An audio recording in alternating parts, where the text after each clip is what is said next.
প্রথম বাচ্চাগুলো মায়েদের প্রিয় খেলনা, এদের সবকিছুতে কেমন যেন একটা ভালো লাগা কাজ করে, তাই না? আজকে ছিল আমার মেয়ের স্কুলের প্রথম দিন। এই দিনটাকে ঘিরে আমাদের কত চিন্তা ভাবনা ছিল, কত জল্পনা কল্পনা ছিল। অবশেষে কিন্তু দেখতে দেখতে সেই দিনটা চলেই আসলো। আসসালামু আলাইকুম, কেমন আছেন সবাই? আশা করছি সবাই অনেক অনেক ভালো আছেন। আলহামদুলিল্লাহ, আমরাও ভালো আছি। আজকে চলে আসলাম আমার মেয়ের স্কুলের প্রথম দিনে সেই ভিডিওটা নিয়ে। যদিও আপলোড করতে করতে একটু দেরি হয়ে গেল, আমি না আসলে সবকিছু গুছিয়ে সময়ের ভিডিও সময়ে ওইভাবে আপলোড করতে পারি না। যাই হোক, আজকে আমার মেয়ের স্কুলের প্রথম দিন ছিল। সকাল সকাল উঠেছি, সবকিছু গুছিয়ে নিচ্ছি, তার যা যা লাগবে সবকিছু গুছিয়ে নিচ্ছি। এখানে সবকিছু কিন্তু তার লাগবে না, তারপর হচ্ছে আমি সবকিছু বের করে আপনাদেরকে দেখাচ্ছি। গত 2 মাস যাবত কিন্তু তার জন্য টুকটাক অনেক কিছু কেনাকাটা করেছিলাম। এইগুলো কিছুই কিন্তু আপনাদের সঙ্গে শেয়ার করতে পারি নাই। এই যে দেখিয়ে দিচ্ছি, এখানে অনেক কিছু আছে, আবার অনেক কিছু বের করা হয় নাই। সময় হলে ঠিক দেখিয়ে দিব। এই কাজগুলো কিন্তু খুব সকাল সকাল করতেছি, কিন্তু আমার কাছে একটু বিরক্ত লাগতেছিল না, কেমন যেন একটা ভালো লাগা কাজ করতেছিল।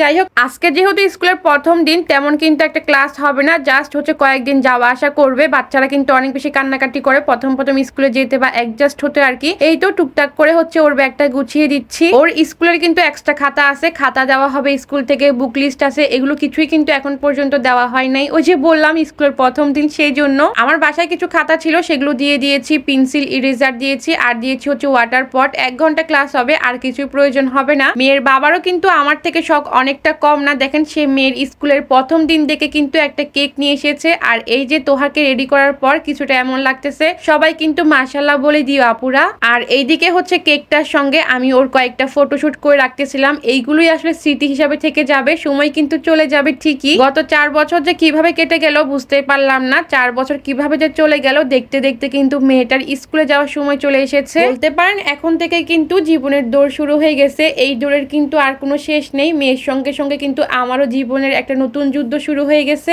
আগে দেখা যেত 2-3 ঘন্টা বেশি রেস্ট করতে পারতাম, বাট এই সময়টাও এখন মেয়ের স্কুলে গিয়ে স্কুল পাহারা দিতে হবে, আর অনেক কাজ করা হতো, সেগুলো করতে অনেক দেরি হয়ে যাবে।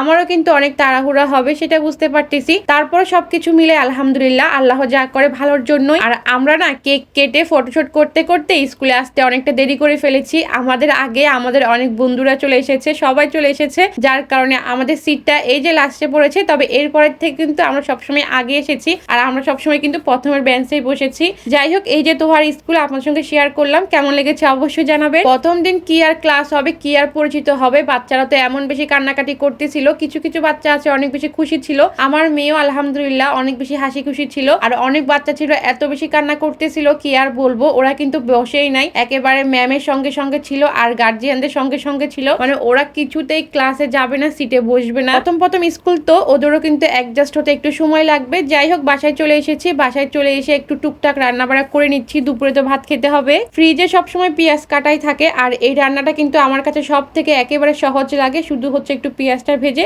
অল্প অল্প করে মশলা দিয়েছি, ডিমটা ভেঙে দিয়েছি, একটুখানি 1 মিনিটের মতো কষিয়ে এই যে হালকা করে পানি দিয়ে দিয়েছি। এই ছিল কিন্তু আমার ফাইনাল লুক। সরি আমার না, রান্নার ফাইনাল লুক। এটা দিয়ে কিন্তু ভাত খেয়ে নিব, আর তোমাদের কাছ থেকে বিদায় নিব। সবাই ভালো থেকো, সুস্থ থেকো, আল্লাহ হাফেজ।